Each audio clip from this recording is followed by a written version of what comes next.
Buenos días, les damos la bienvenida al segundo día del 18º Congreso La Investigación en la Pontificia Universidad Javeriana.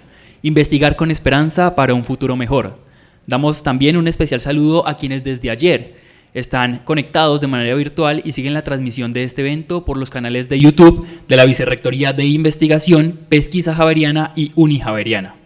Es un gusto poder reunirnos en este segundo día de Congreso que tiene como eje orientador la investigación ante la inteligencia artificial, ética y sostenibilidad. En este mañana tendremos la conferencia What Does AI Sustain? Finding Balance in the Socio-Technical Design of Artificial Intelligence for a Sustainable Society, con Rob Comber, profesor del Royal Institute of Technology de Suecia. Después tendremos el conversatorio Ética y Sostenibilidad de la Investigación en la Era de la Inteligencia Artificial. De esta manera iniciamos entonces con el conversatorio. El Dr. Rob Comber es profesor asociado en comunicación y docente en interacción humano-computador, con especialización en comunicación y sostenibilidad del Royal Institute of Technology de Suecia. Él investiga la interacción humano-computador. Estudia el uso social y colectivo de la tecnología en ámbitos como la democracia, la justicia social, la sostenibilidad ambiental y la alimentación. Su trabajo abarca aplicaciones en gobierno, educación, salud pública y gestión ambiental. Actualmente lidera proyectos sobre la gestión digital de los residuos, transformación de archivos coloniales y medios digitales para la paz. En esta conferencia, el profesor nos compartirá cómo su experiencia en el diseño de sistemas con inteligencia artificial lo ha llevado a reflexionar sobre la crisis climática y el papel activo que deben asumir los investigadores en la construcción del futuro. Su propósito es inspirarnos y hacernos una invitación a que nos reconozcamos como actores de cambio capaces de aportar a una sociedad más sostenible. Para quienes lo requieran, tenemos la opción de la traducción en simultáneo. Para ello los invitamos, repito un poco el procedimiento, a descargar el primer QR para que se conecten a la red Wi-Fi de la universidad.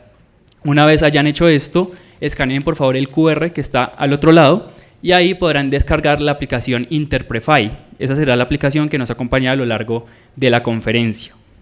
Después abren la aplicación en su celular y ya ahí van a estar, digamos, como conectados a esta sala.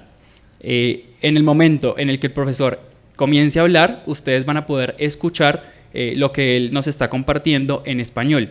Por favor, les recomendamos que quienes vayan a escucharlo de esa manera se pongan sus audífonos. En el caso de que no tengan audífonos, que por favor le bajen el volumen a su celular y le pongan la opción de Closed Caption para que salgan los subtítulos y así pues no haya una interferencia con los otros audios que van a estar en la conferencia.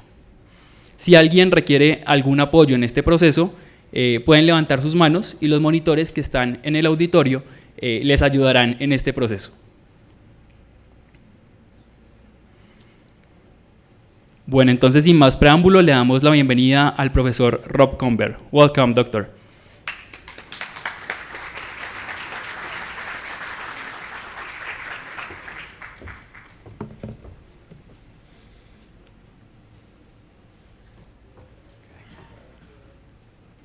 Okay.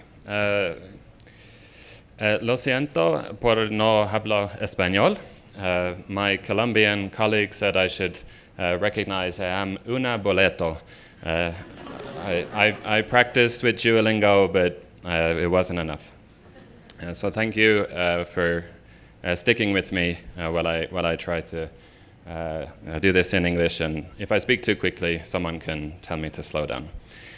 Today I want to talk about a balancing act. It's a balancing act in which we, researchers, professors, designers, engineers, lawyers, policymakers, maybe mostly students, have an active role in shaping the future.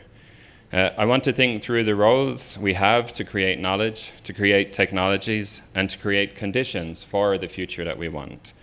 I want to work our way through this balancing act with a set of big questions. So big questions like, what does AI sustain? They're open questions that help me think through what I'm doing when I'm designing and understanding and studying socio-technical systems, AI and many others. I want to stress that my talk will be about making AI. I think maybe 4 of the 5 projects I talk about will have AI in them at some point. But I'm not a software developer or a computer scientist. I'm trained as a psychologist, and I work in the interdisciplinary field of human-computer interaction. I'm not the tech guy. I can't fix your printer or anything else, but I do try to do a lot of work to understand and translate what AI is for society. I don't think we always need AI, and that's one of the questions I want to talk about today. So I want to talk about how we make certain types of AI possible or impossible, how we make socio-technical possibilities. The topic I was asked to talk about was ethics and sustainability of research in the age of artificial intelligence. I think much of what I will talk about will swirl around this topic, but I want to, rather than drawing on it in every slide, talk now about how I see what I will talk about is related to this question. I want to borrow from a PhD student who's working with me, Kristina Popova, who is borrowing from Foucault to talk about ethics. Kristina, in her work, talks about and talks to designers who are making technologies to understand how they experience and work with ethics. A lot of what we see about ethics is guidelines, checklists, training, but she wants to understand how do they really make ethical decisions. And she talks about it as being developing ethics as subjectivities, ways of being in the world. They're not simple rules that are followed, they're positions we take as we work through the world, but we also learn them from the disciplines around us. This idea of ethics as subjectivities allows me to think about how we train ourselves and how we train our students. As a teacher, that's very important, to go out into the world. It's not just about objective science and fact, but also that we care about what we do in the world. I want to stress, for me, this is the future of research. This is the ethics and sustainability, is developing our subjectivities that allow us to build the futures that we want. It's about as much about the research that we do and why we do it and how we do it. And it's my attempt to encourage you to think about producing more than just knowledge, but the future world in which we will live. And now I want to turn to AI and sustainability, the elephant in the room, perhaps, and why I've come with some open questions. In about 2002, myself and my colleague, Alina Eriksson, were wondering how might we be able to think about the environmental impact of computing in particular in ways that were above individuals' responsibilities. We came across a proposed law called ecocide law. It's been proposed several times over the last few decades, but has been recently revisited and rewritten by some environmental lawyers and policymakers. Ecocide, the proposed law of ecocide, would make it a crime to commit environmental harm. I'll come to the definition in a minute. And it would be prosecuted at the International Criminal Court. It is already a crime during wartime to damage the environment, but for some reason it is not a crime during peacetime. So we wanted to understand exactly what it was that could computing be thought of as committing this kind of environmental harm. So this is the definition that is provided, the working definition, and this is what we wanted to check whether computing and specific instances of computing might actually be considered as committing ecocide. So for the purpose of this statute, ecocide means unlawful or wanton acts committed with knowledge that there is a substantial likelihood of severe and either widespread or long-term damage to the environment caused by those acts. Wanton is an unusual English word. I don't think many people use it in their daily lives. Someone suggested this was the translation of it. It is really only ever used in legal documents and almost only ever to talk about wanton destruction or wanton disregard. It is, in this sense, means destroying something while knowing that you shouldn't. Elina and I were interested in the extent to which the computing industry could actually be thought of as committing this wanton destruction. So we spent about a year looking at lots of research, lots of examples. It was a very difficult and emotional thing to read about some of the damage that was being seen. In the end, we wrote the paper. It was 4 pages long. and we actually had to just make it a little bit longer so that we could actually submit it for review. It was one of the shortest papers I've ever written, and it could have been replaced with just one word, yes. Computing across all of the categories was seen to be creating this kind of environmental harm that really exceeded what was reasonable. So in lots of the particular examples of things like Bitcoin, large language models, the extent of the environmental harm was huge and significant, and the only reason we couldn't say this is definitely ecocide already is because they were too new. So they hadn't been long-term damage associated with them.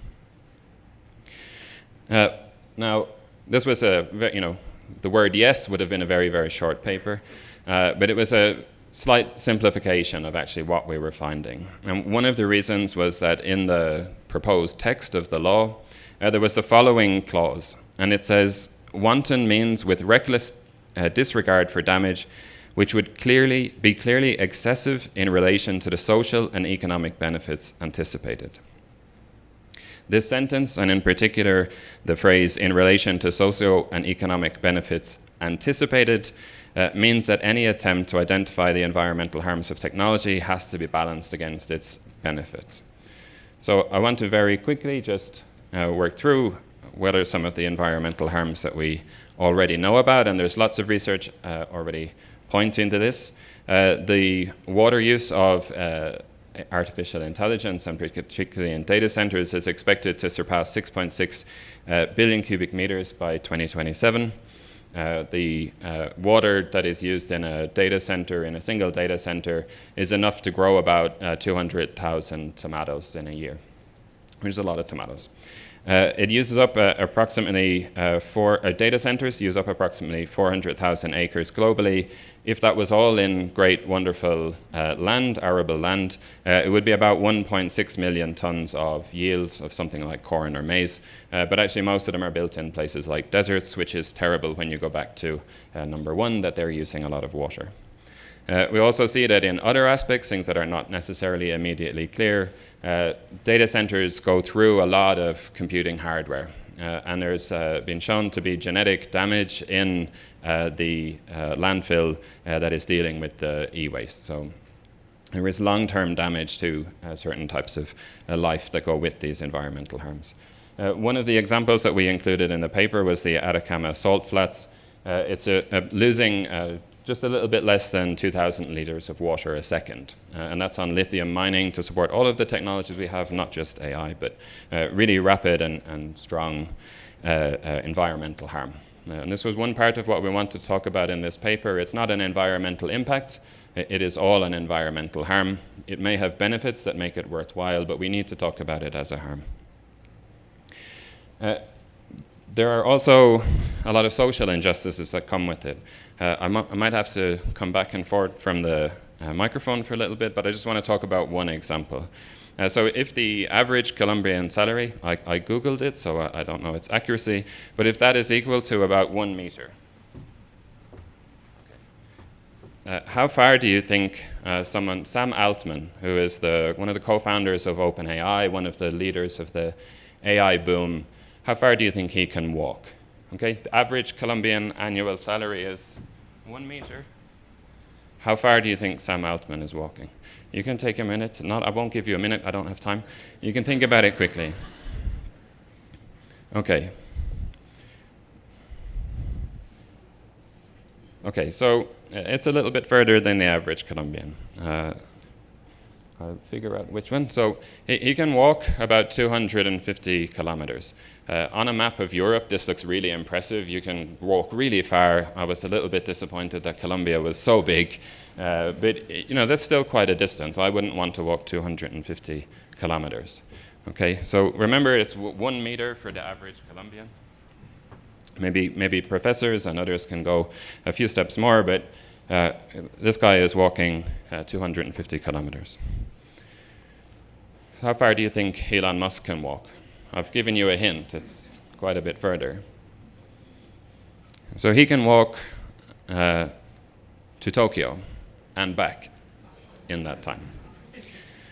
So these are the figures. This is napkin math. The accuracy of it, I don't know, not 100%. But these wealth inequalities that come from the accumulation of data and the accumulation of wealth. Of course, a lot of Elon Musk's money does not just come from AI, but this has a huge difference. So just yesterday it was announced that about 25% of all electricity in Ireland, so I come from Ireland, although I work in Sweden, 25% of all electricity is being used by data centers.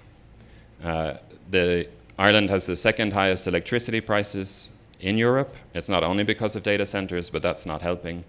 These wealth inequalities affect everyone, except maybe these two guys who have walked to Tokyo and back. So these are very real harms that are happening in society that are not necessarily because of just AI, but many of the environmental harms have knock-on effects that also include these social injustices. Now, I don't want to just focus on the negative side. I used AI to generate those pictures of Elon Musk. It is still useful.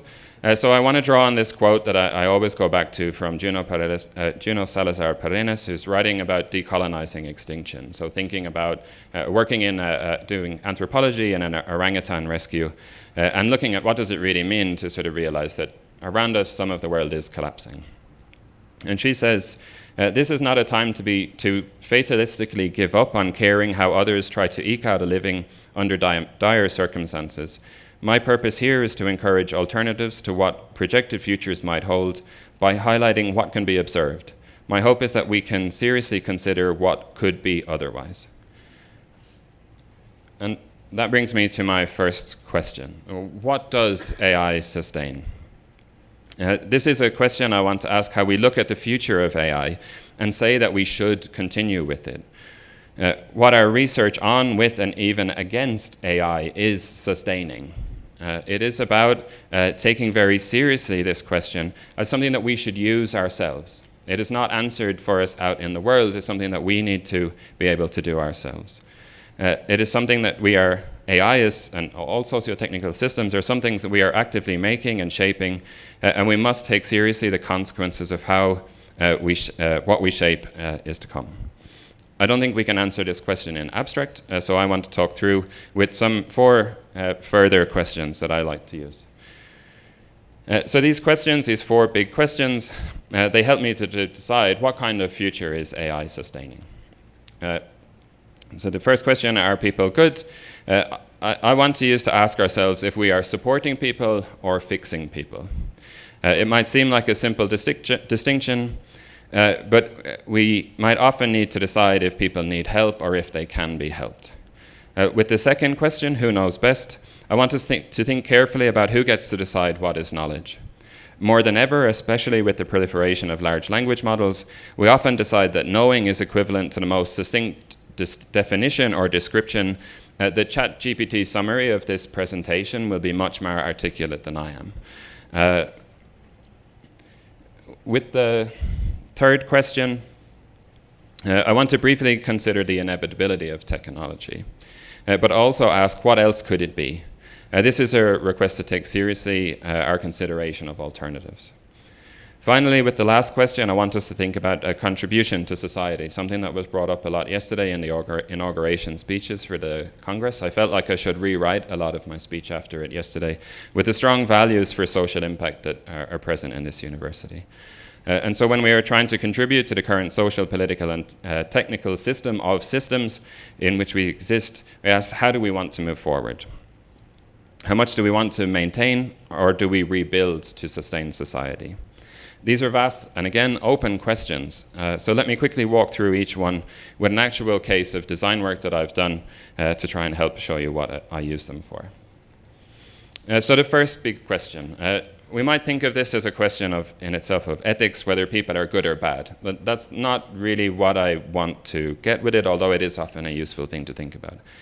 It's a question of what we can, in this case, think AI can do for people. In many cases, when we hear about AI, it's about replacing our jobs. Translator is number 3 on the list that Microsoft released, and now there is translation happening immediately. For me, it's not a good measure of actually what humans are good at, these things. What I learned a lesson, it was during my postdoc studies. I was working a lot around food and healthy eating. I was working with Philips Research, and they were very interested in basically recommending to people, here is what you should eat. And the answer is that you should eat broccoli, you should eat carrots, you should eat all the very healthy things and none of the bad things. At the time, I was living in a city that had significant problems of social deprivation. From out of the window, you could look in one direction, people would live 10 years longer than you, and you could look in the other direction at the back of your house and people would live 10 years less than you. There was an 18 years of difference in life expectancy between one neighborhood and another. When working in this, we were trying to design to support people in eating healthier food. And I came across a paper by Andrea Grimes Parker and Richard Harper called Celebratory Technology. This is an argument many of you will know now of some things like assets-based and capability-based research, which tried to make an argument for not holding a deficit model of people, but seeing that they were trying to live their best lives in the conditions that were available to them. So rather than trying to change individuals, I started to change how I approached research to think about changing the systems around them. Such an approach recognizes that people are not making bad choices, but often making the only choices available to them. So to talk about this in a more concrete design example, I want to take the case of urban regeneration. One of my students, Clara Curvillaro, was working in a housing estate in southeast London that was about to be knocked down and replaced. Now, this is a common process that housing estates fall into disrepair and then are basically just removed from the map. We were asked actually by the developer who was going to do the knocking down and replacing to come and work to help them build up a community so that when people moved in, there would be this sense of belonging that is very important for all urban projects, but in urban regeneration in particular. They wanted to build this new housing estate with this sense of community and asked us to come and build something. This is what we built. This is what Clara built.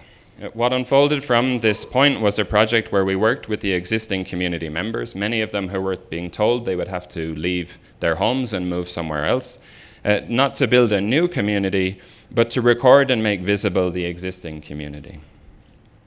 We designed a device. It's a suitcase with a mobile phone in it, and when you press on the buttons at the front, it can record a message or play back the previous message that was recorded. It was designed to travel from home to home, so it would enter into someone's home, they would listen to the previous story that someone had recorded, record their own response, and then give it to a neighbor. It traveled from home to home, collecting stories of what life had been like in the estate, how people had helped each other with things like childcare, carrying washing machines up many flights of stairs when the elevators weren't working, really being a good community. The thing that the developer wanted was already there, they just didn't see it.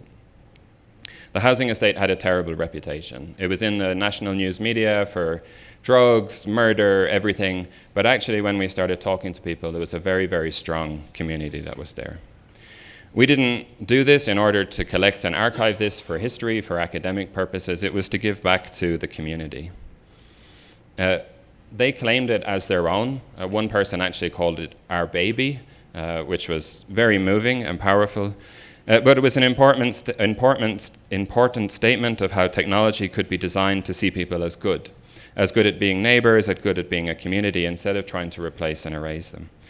This might seem like a strange design project, especially if you're coming from fields of urban design. This probably isn't what you normally work with.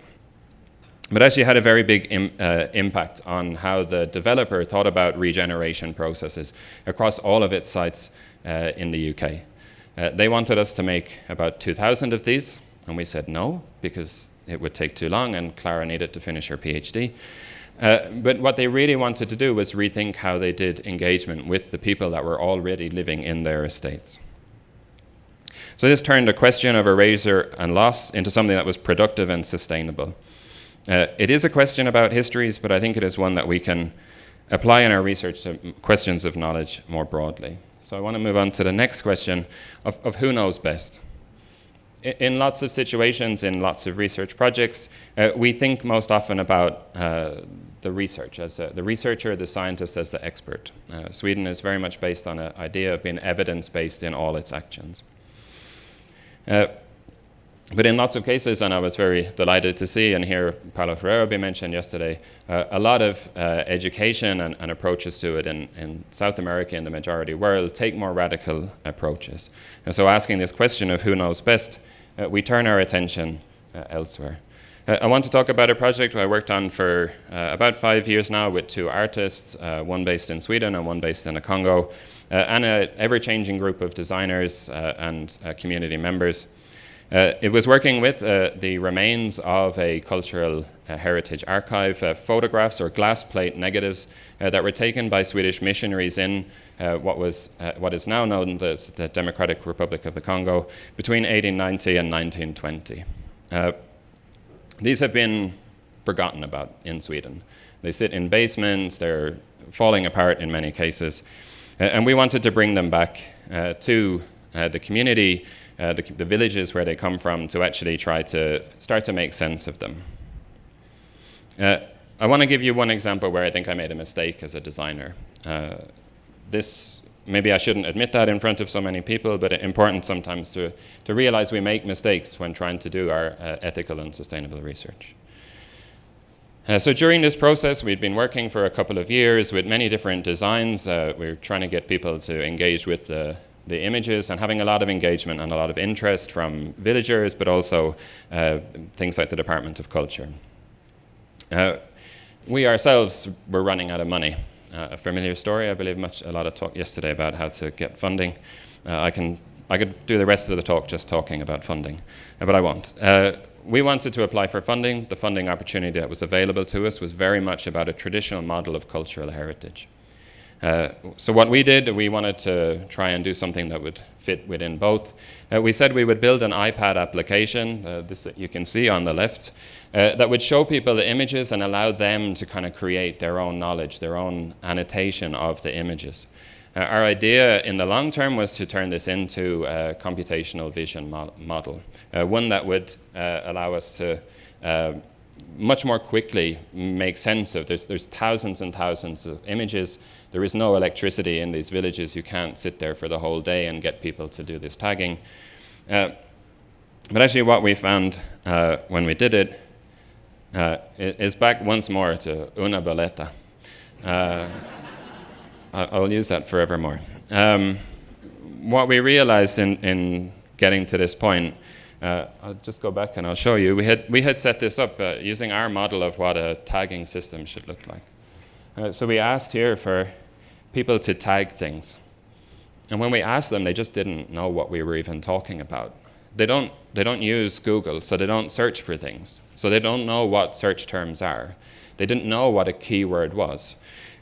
I don't want to make a claim that they didn't have some concept of indexicality, that one thing could point to another, but just that the whole model that we would want to somehow separate out the image into some elements within it didn't make sense to them at all. So it was una boleta. What we found, I want to just give you one example, and this actually was where it was a really super embarrassing mistake, because we had identified already in lots of the old images as they had been turned into slides to be shown in churches in Sweden. And this is one of them. I don't know if there's anyone whose Swedish is better than mine, but on the right it says vegetation pathway. And if you could look at the image, you can see there is more there than just vegetation. There isn't even much of a pathway, but there is a lot of erasure that happens in the tagging of this image. And we were doing the same thing. We were asking people to take things that they thought were important and mark them and forget about everything else. We decided to try something very different and get people to narrate the slides rather than tag them. Now, this data doesn't so easily fit into the kind of computational vision model that we wanted. But this was a story that we can find no other recorded evidence that this was a common practice that was happening. So we were actually collecting important historical information by just changing how we were approaching this system. Now, we haven't got around to being able to do something with a large language model in these kind of texts, but there is still a possibility for AI there. But what I want to identify with this is a challenge of something called epistemicide, the destruction of knowledge, also a concept from Latin America. Now, epistemicide is a very serious and troubling tool of oppression.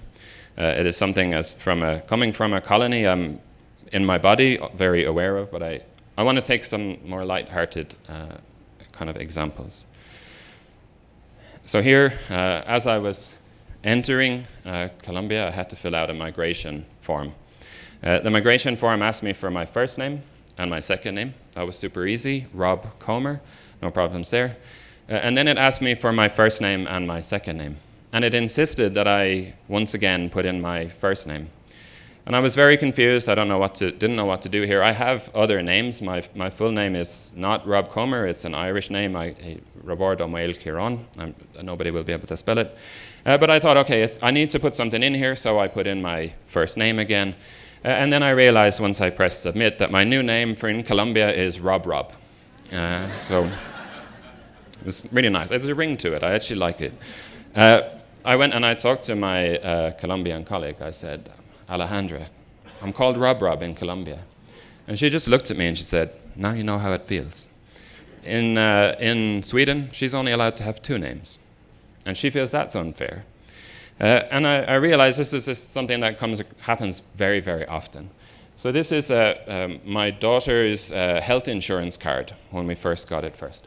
Her name is not Box DA, just in case anyone is worrying. Her name is Ida. It's an Irish name with an accent on the I. The Swedish system just didn't know what that was. So I actually had to go through like passport control with this thing going, please don't ask the child what her name is because she's not going to say Box DA. I've also, from the Association of Computing Machinery, they should know what they're doing. They send me posts, so I work for them sometimes. My address is not Rob Comer, Sweden. Okay, there's another 2 lines in there with, again, characters that they do not know exist. I got this, so you can send me a postcard to Rob Comer, Sweden, it will arrive, but that's not my address. This is something that is called ASCII imperialism. It is one of the ways in which these computational systems, and that we see it in lots of different ways, not just these dropped characters, but that they leave out some part of the knowledge, some part of the culture that we actually have. These letters are Irish letters, but they don't exist in Sweden, right? And there's no reason for that. If these systems are global, of course they should make sense for everyone. I want to share another example. I'm going to check the time because I realize I don't want to go too far over. I was invited to work with the Swedish peace agency, the Folke Bernadotte Academy, on some of their work in Afghanistan. So I was invited they wanted to do some more on-the-ground digital engagement, work that I've been doing for a long time in the UK and elsewhere. Unfortunately, because of COVID and also low levels of digital penetration in Afghanistan, we moved to something different, which was to support a community sector organization that was part of the negotiations that were happening in Doha between the government and the Taliban at the time.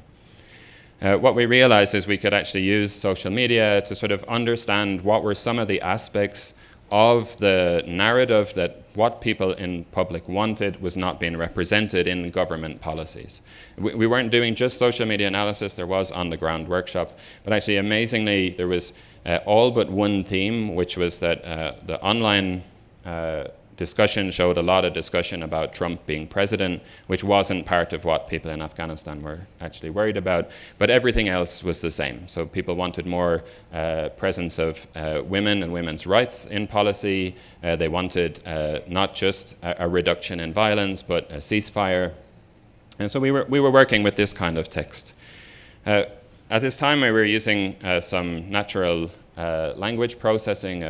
If anyone is an expert on it, they can explain to everybody else later, but it was LDA, that's as far as my knowledge goes. And what it does is it tries to group different language together into clusters. So language that is used together is similar, and over a large data set, you then kind of try to bring it all together for things that make sense. So we did this. Here is one of the examples. I can't translate this for you, but it doesn't make a huge amount of sense at this level, and I translated it into English to try and translate everything into English so at least I can interpret it. But what we found was another example of the ASCII imperialism. The text didn't translate, the text couldn't actually be processed, and when it did, the clusters were just based on the languages that were in the data sets. So there was no actual interpretation, no sense-making or meaning-making that was happening. It was purely data, it was purely computation, and it didn't have this analysis behind it. Now, I'm a qualitative researcher, so I felt strongly like, okay, this is a win for qualitative research. We're going to win this one. And then I realized that there were about 1 million tweets that needed to be hand-coded. Now, this picture is blurry on purpose because it contains violence and hate speech and other things. But this is what I ended up working with. This is Excel. If anyone, I will tell you, please don't tell anyone, I became an Excel wizard trying to code 1 million tweets. You don't want to be an Excel wizard when someone is doing accounts anywhere. I had to actually go through these line by line to try and interpret what was being said, what it meant, and what that actually meant for the community organization that I was working with. The AI model behind it just couldn't make sense of it. Even when I looked at simpler things like sentiment analysis, which tells you if something is positive or negative, when I looked at some of the messages, they really were entirely incorrect.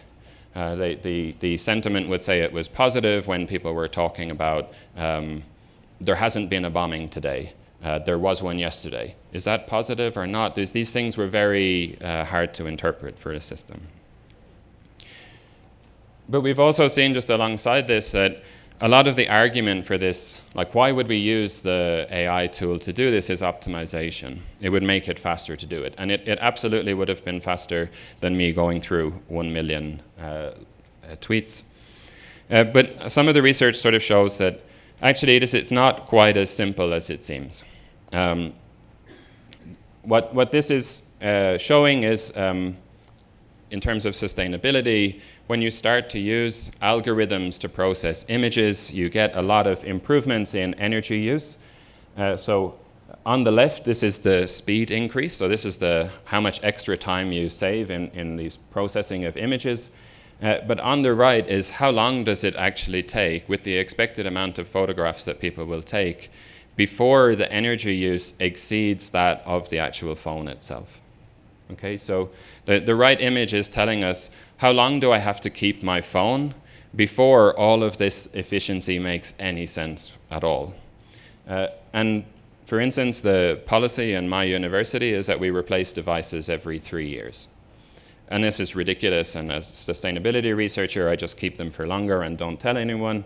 But this is saying you have to keep your device for at least 3 years before any of the sustainability savings from the algorithm actually make any difference, because the majority of the impact or the environmental harm comes from the hardware itself. There's a lot of similar research. This paper by Gupta shows examples that the efficiency savings from a lot of these algorithms is now outpaced by people buying more phones, right? So an iPhone can be 10% more efficient, but if 100 more people buy them, that efficiency is gone, and the figures are much bigger than that.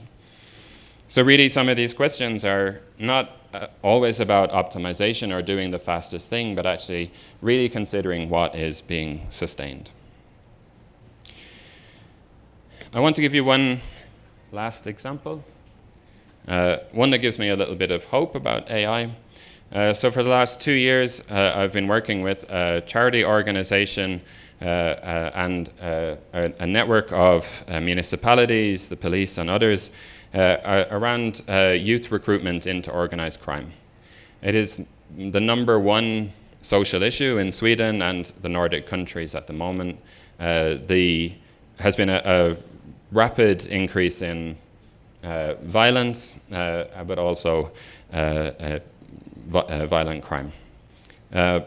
What we have been trying to do with this is to take all of these previous questions that I've said. Are people good at? Who knows best, and is technology the answer? And actually try and design a system that is not trying to replace the social workers. They know best, they know what they're doing, It is not trying to make them massively more efficient in the actual work that they do to care for people. It is trying to make them more effective and efficient in collaborating with each other. It's not about replacing them. It's not about removing from their jobs. It's about making them even more capable. And so what this is doing is basically something like ChatGPT or a large language model, but building it only on their knowledge. They send us the reports that they have, the data that they have, and we build this up in a much, much smaller scale, much more environmentally sustainable, but also socially sustainable, to try and think very carefully about what do they actually need. The system, these questions, it used to do many languages, and I thought I could get it to do it in Spanish, but it stopped. The center question, as an example, is summarize 10 central measures for government collaboration on the local level with children and young people. This is a question that a lot of our municipality partners want to know. How do we actually really work on the ground? And the system really helps them in two separate ways. One is, we talk about it as being a really smart colleague. Okay, you have a question and you want to bounce an idea back and forth with them, this can really help them. The other way is that it's also like having 10 people in a room working for you if you need a summary of a report. The chief of the National Operative Association for the Police, he receives about 2,000 pages of reports on his desk every day. He can't read them. There's just no way that he has the time to do that and his actual job. But this helps him to make sense of it more quickly. And he's not doing that just assuming it's correct, but still doing it as an expert. So this system gives me some hope that we can use things like AI in different ways that are not about replacing people, that are building up the capacities that they have, the knowledge and expertise that they have, to build communities and to build networks, to tackle some really significant societal issues. So I want to start to draw to a close. I think I maybe have talked very fast or very slow, I'm not sure. Should have been a talk about ethics and sustainability of research in the age of artificial intelligence. I said from the start, I'm not an expert on the technical aspects of AI, but what I can see is that many of the ways in that we are trying to make it work for the communities, for the organizations, even for the companies that we work with, is about really carefully considering what is the AI that they need that we can give them and whether they need it in the first place at all. This is about, for me, developing these ethics as subjectivities, about taking a strong stance on not just building the latest AI because we can, but building it because it will be useful and because it will support the people rather than trying to replace them. If we want our research to be ethical and sustainable, I think we need to start thinking very carefully about what it means to be making technology, even when we're not the engineers that code them. And I know that many people here might not be the engineers that are coding them. We still have an active role in shaping what it means in society that we might have AI. Our research is important for talking about its possibilities and also its limitations. Across the cases that I've shown you, hopefully many of them about AI, I tried to show where we make decisions, where we develop our ethical sustainabilities, where we make mistakes, to produce futures that are more sustainable for those that live in them. And with that, I thank you very much for your attention. I hope we can take questions.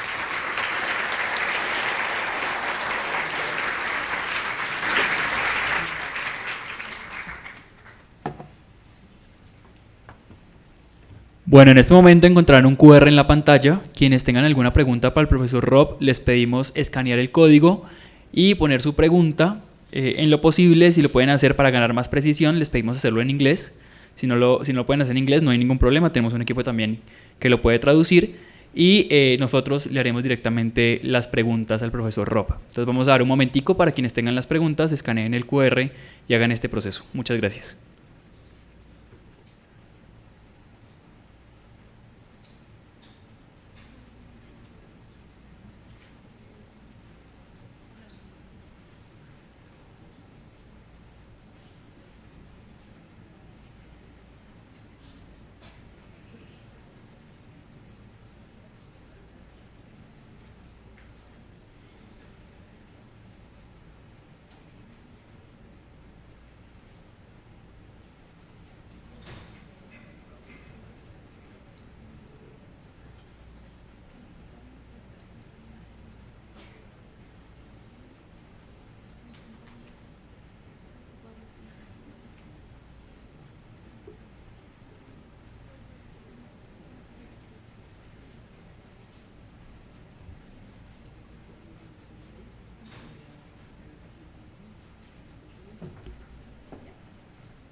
Bueno, ya estamos recibiendo varias de sus preguntas.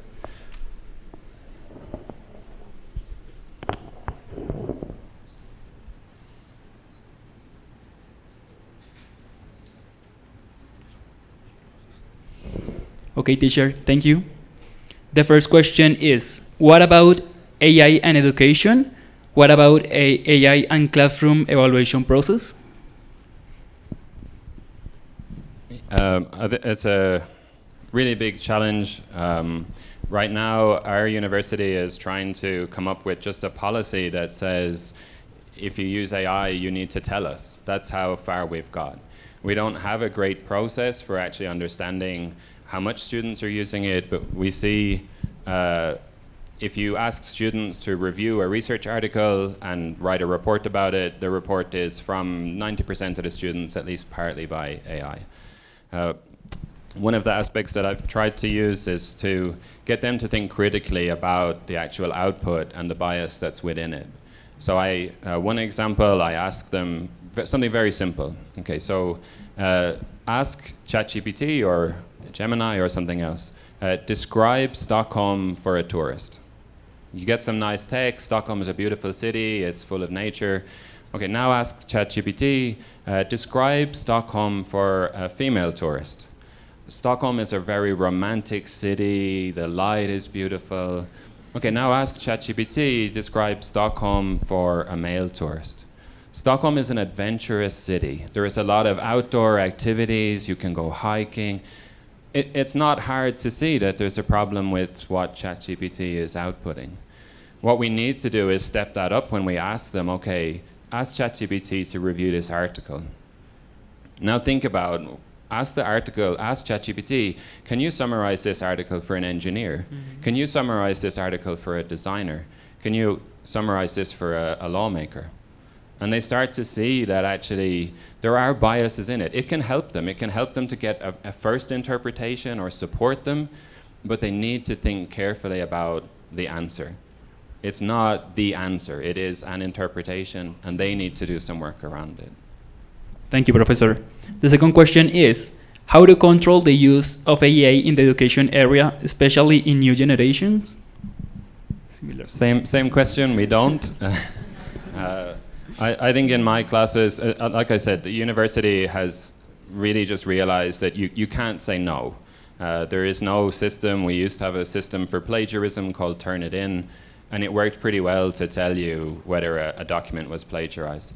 They don't work anymore for generated text, at least.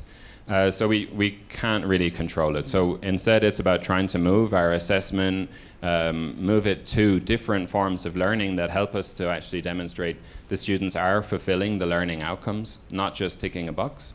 And unfortunately, some people are moving back to exams, so handwritten exams, which the students hate. But I think it's really about moving some of our own thinking about what assessment looks like. Okay, thank you. The third question is, what techniques can we use to decrease the environmental impact?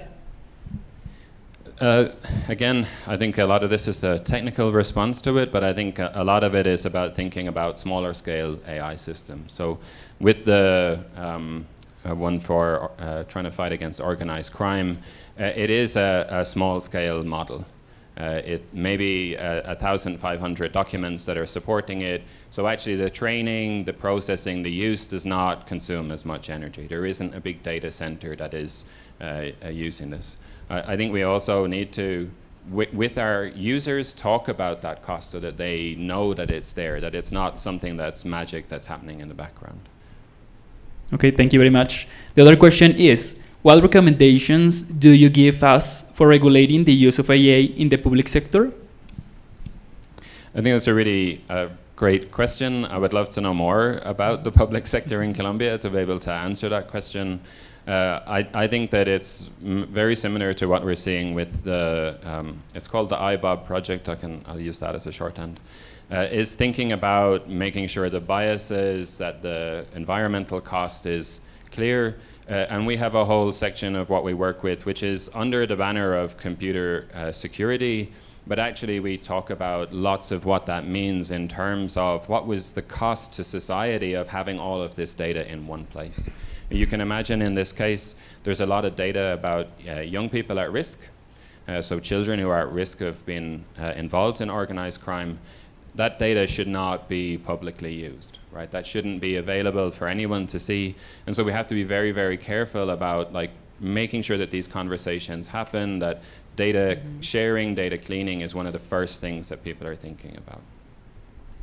Okay, thank you very much. The last question is, what changes do you think should be made to scientific publication policies to strengthen ethics and AI research?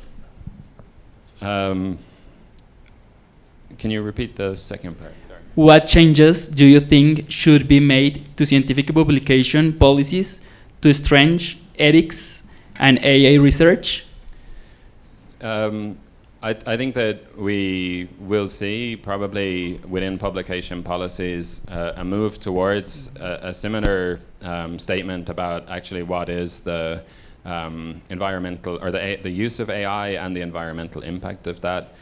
So I work with the Journal of Transactions and Computer-Human Interaction, TOCAI, which is at the ACM.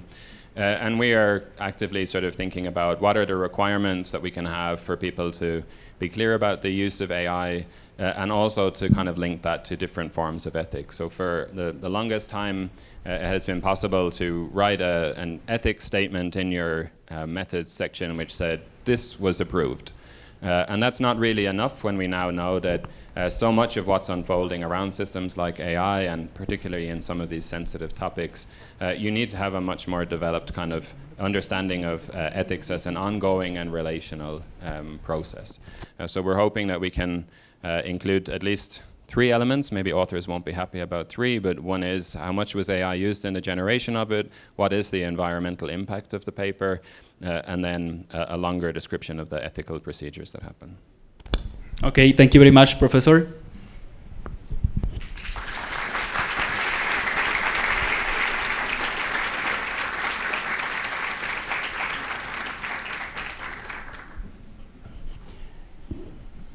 Ahora los invitamos a participar del conversatorio Ética y Sostenibilidad de la Investigación en la Era de la Inteligencia Artificial. Este espacio nos invita a una reflexión colectiva sobre el impacto de la inteligencia artificial en los procesos investigativos, reconociendo tanto sus dilemas éticos como sus oportunidades para ampliar y diversificar las prácticas de producción de conocimiento. Se busca construir una visión crítica, responsable y esperanzadora para avanzar hacia prácticas investigativas más éticas y sostenibles. Para eso, invito a pasar a nuestros panelistas.